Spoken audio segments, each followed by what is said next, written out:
Namaste. So we'll begin today's practice with a mantra. It's a blessing to the world, this mantra. It says that the wish of it is that all beings everywhere be free from suffering, and that our thoughts, our words, and our actions contribute in this way to such happiness. Loka samasta sukhino bhavantu. Loka samasta sukhino bhavantu. You can chant it. Loka samasta sukhino bhavantu. And the gift of chanting or just repeating a mantra is that your mind is on that and not on things that perhaps don't match supporting the world with kindness, as it is so needed right now when there's so much suffering, so much separation. So that's the offering to you, this mantra. And then for the active portion of our practice, we will play with Virabhadrasana 1, Warrior 1. It's such a challenging pose. I know for me, it certainly is. So may this little sequence help you find more space, more freedom within that pose, as it's doing for me. So we'll begin on hands and knees. And you want to have one blanket for this active part of your practice. One blanket is more than plenty. And then as you kneel onto the blanket, bring your hands not just below the shoulders, but a little bit in front of that. And then walk your knees together. You want to give yourselves room. And then go ahead and round the spine a bit. So bring yourselves into flexion somewhat. Then from here, bring your feet up. And then create a C shape with your body, with your entire spine, neck being an extension of the spine. So as you open up to one side, you feel the hip, the waistline, the side ribs on that side expand. And as you open onto the second side, same thing, the side ribs, the waistline, the ribs, the armpit, the neck, side of the neck opens. And you can do this quite a few times. This is a wonderful good morning practice. Yeah, you can stay in it as long as you wish. It lubricates the joints. And it opens you up laterally. But for the sake of our time together and bringing you some other options to circulate the spine, walk the hands a little closer in and then walk your knees wide as your blanket. And then from here, circular motions of your hips. Yeah? Just loosening up the hips. Being mindful of your breath as well, that you're completing an exhalation before you take that next breath in. And if you're feeling a little bit more active today, you can come off of your knees. And as you continue with this circular motion, just be aware of the needs of the body. If you need to come back down on your knees, you do that. Yeah? And then go ahead and switch directions. So lengthening the spine, lubricating the joints along the area of the hips, also the shoulders. This should feel pretty good. If it feels like gravity's taking you down, then for sure go back down on your knees. Yeah? So then from here, let's come back down with our knees super wide. And let's stretch back into an extended child's pose. Now you can stay here as long as you'd like. For those of you who are in for a more active practice, since it's a short little practice, go ahead and come onto your forearms and stretch the legs back. Now the idea here is in this forearm plank is that your inner groins are lifting up towards the sky, the outer hips are dropping down, and you're sending those inner heels towards an imaginary wall behind you, or if there's a wall there, then use it, because it will help. And the abdomen is lifting up. Now you stay here as long as you can engage through the front body and not collapse, right? Engage, lift, lengthen through the front body. And then from here you may choose to go into dolphin pose or back down into that child's pose. Whichever one, give your full attention to it. Breathe. And then from here, let's come down into our knees again and hands. And let's lubricate the hip joint a little bit further by taking circular motions all around.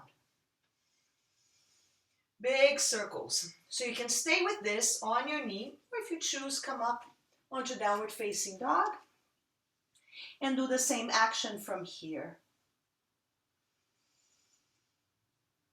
So you're drawing a big, big circle with that knee.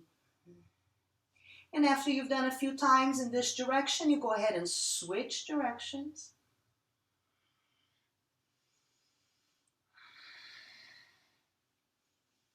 No strain whatsoever, lifting up through the hips if you're standing. And then as you're ready, go ahead and switch legs. Opening up first, or come on down into your knees if that feels too strenuous. Yeah, just always listening to your body and noticing which option will allow you to explore more space in the body while honoring its integrity, right? Honoring alignment without straining yourself, while being kind to yourself, kind to your body. And then as you're ready, switch directions. You're not muscling anything here. You're just loosening up that hip joint.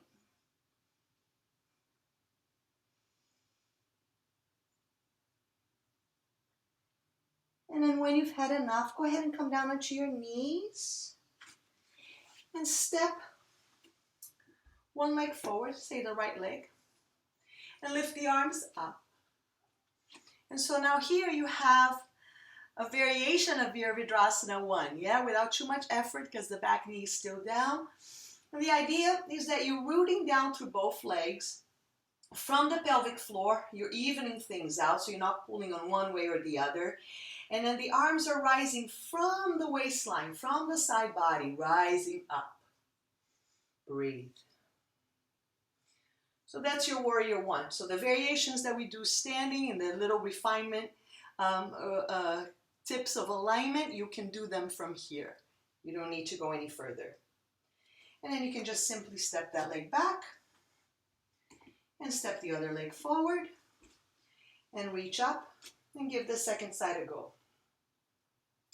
So you're rooting down through that back knee, actually more pushing back through that back knee, that inner groin of the back leg is moving back, rooting down through that front leg, and then evening out, squaring out the hips and lifting, rising from there. Breathe, soften, open. And then you can just step the knee back, the leg back again, or you can go into downward facing dog.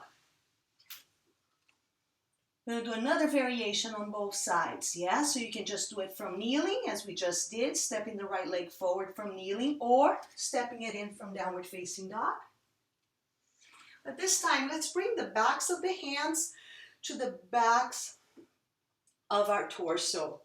So right the area of the back lungs, let's fill up into that area. So this area so often gets dumped and contracted, yeah? So fill that up. Fill up the kidneys, feel that support. And now fill up also the shoulders, the fronts of the shoulders, the collarbones, And then clasp your hands together. Bend your arms as much as you need to so you can keep those shoulders nice and open. And then from here, lift the top of the head up. Really lift. And now place a tennis ball size golden light right in front of your neck. And then come around with your head. Come around it. And as you do, broaden the shoulders. And maybe even stretch the arms back. You feel a nice long opening to the back of the neck, the trapezius, all those back muscles that get so tight, opening that up. And then go ahead and switch sides, either to downward facing dog, as we did before, or via kneeling, whichever one is more appropriate for you today. So once more, the hands to the back of the ribs, filling them up. Side ribs also fill up. Abdomen rises up. And then from here, clasp your hands, this time the different way, the funny way. But keep opening up through those shoulders. Keep broadening through the shoulders.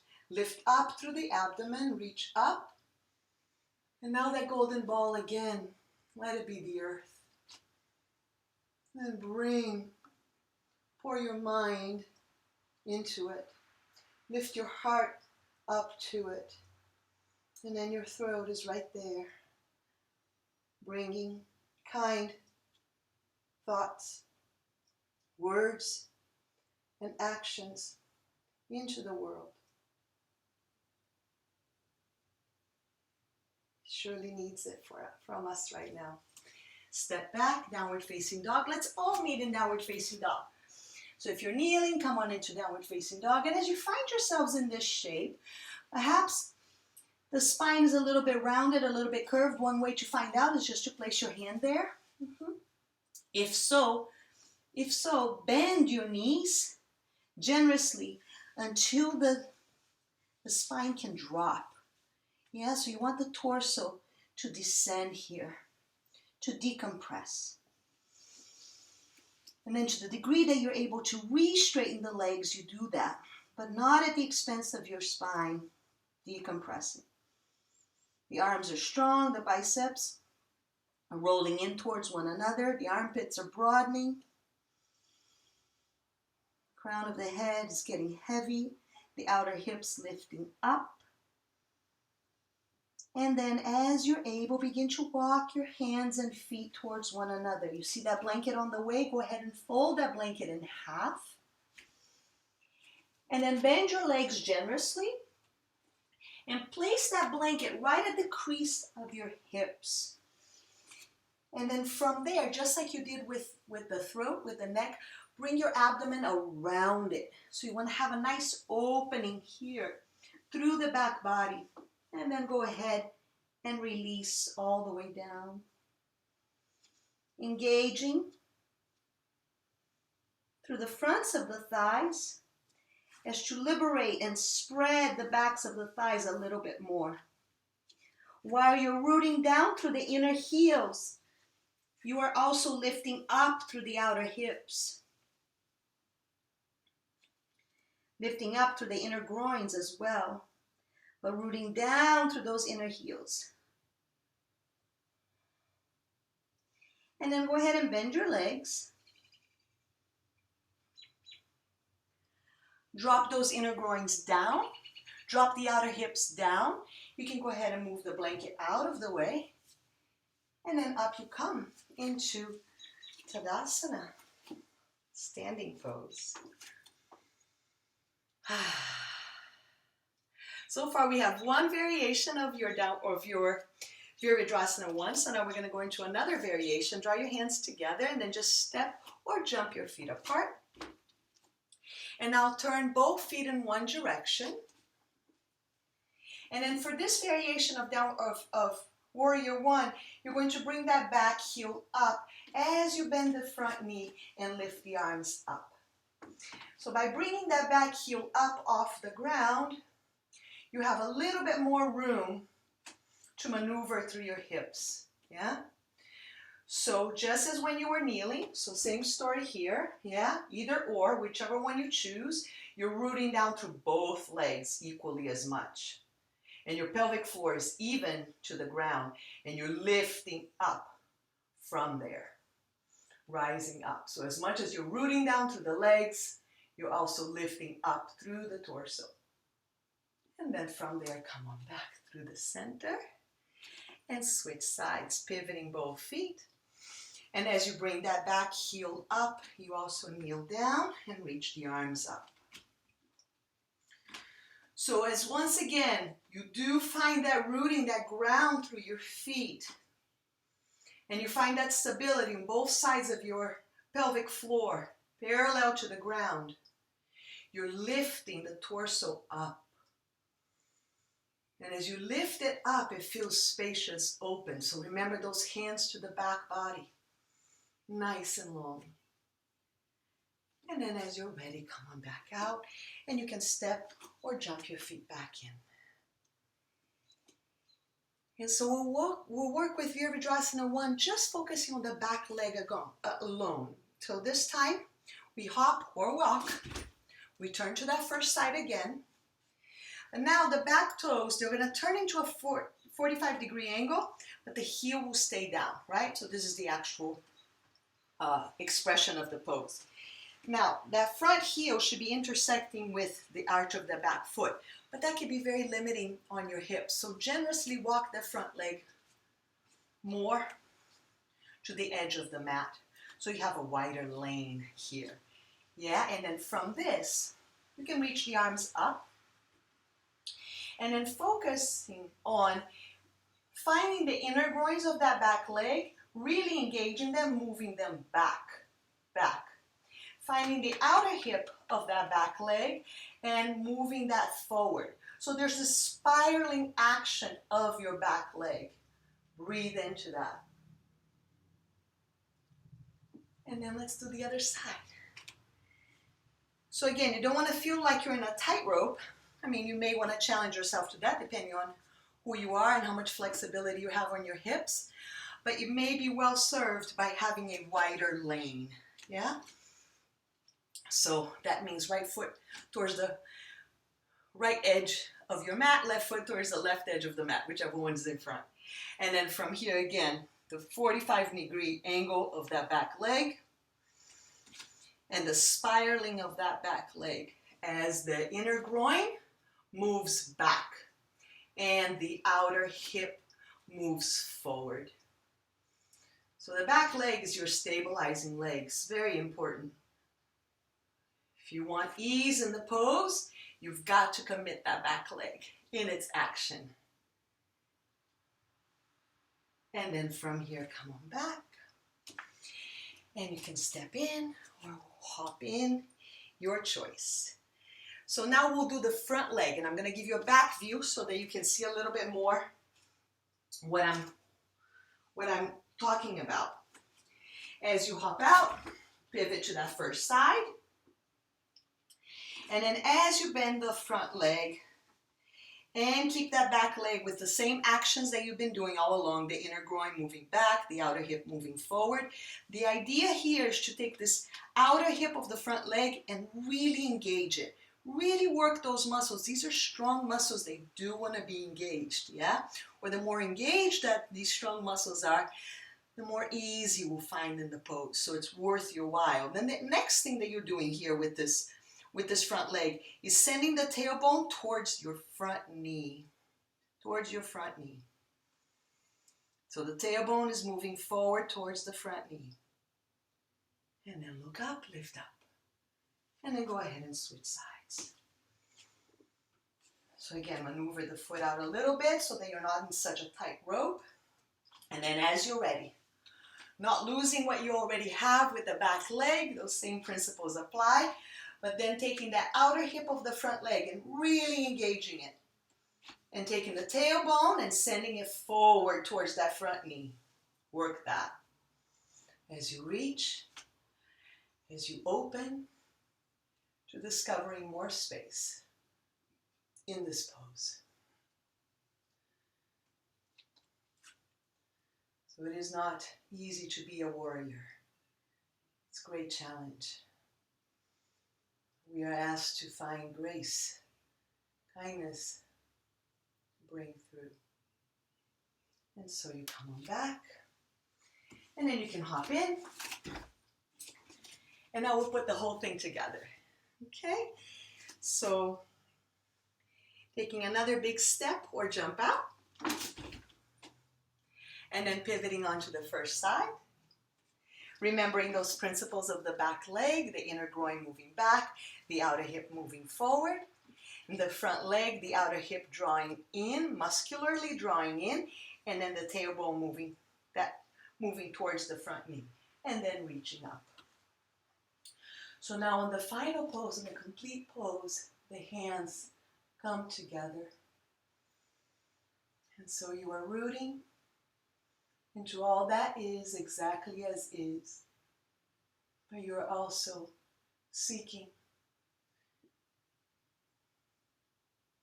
to tap into the abundance of grace that is available to you so that you can walk it more gracefully with more kindness in your heart. And then back. And second side. So once more, 45-degree angle with that back leg, outer hip moving forward, outer hip of the front leg engaging, tailbone moving towards that front knee, and then rising up from the waistline. And the arms, the hands come together. Look up.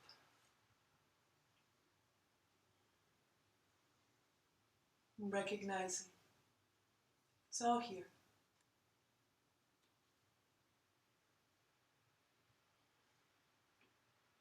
The suffering of separation is present,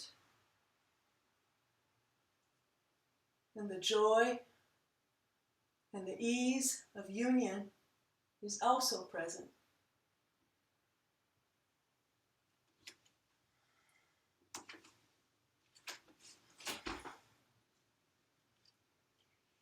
And so to close the active practice, we will do a little twist for the lumbar spine.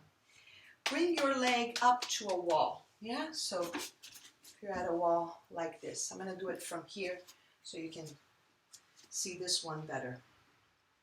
Reach the arms up. And then bring your arms out into this cactus-looking shape. And then from here, from the base of the spine, begin to revolve towards that bent leg. In other words, the side ribs of the standing leg move forward. And the side ribs of the bent leg move back. But from the base. And this churning, this twisting is happening from deep inside. So although you may use your hands at the wall to help you go a little bit further into that opening, you really want it to come more from an internal place. Exhaling completely. And then inhaling back, stepping down, and switching sides. So I use the wall this time just for reference. The leg that's closest to the wall will bend, but the hips will remain even, and the arms are stretched up. And then from this place, you begin to revolve.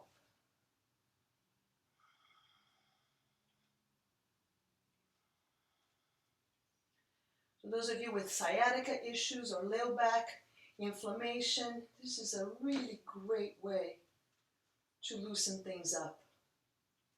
Piriformis is a belt-like muscle right around this area that gets to open and release in this way. And then inhale your way back.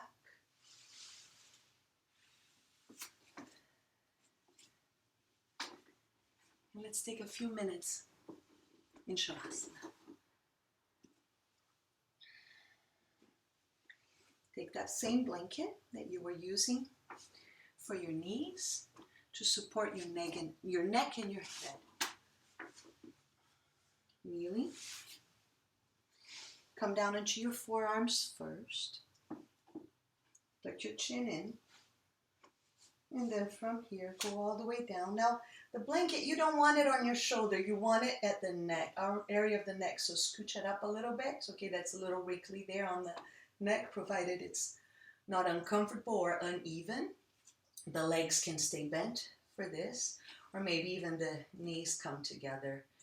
The armpits are open to ease access for breathing here.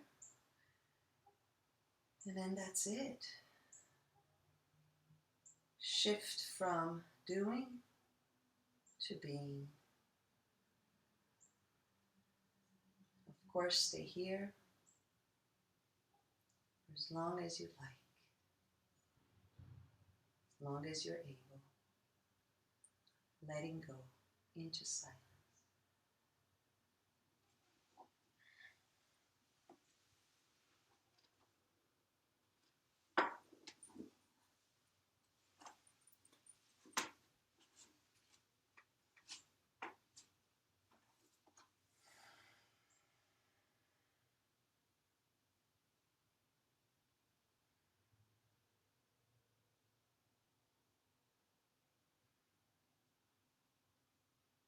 Namaste.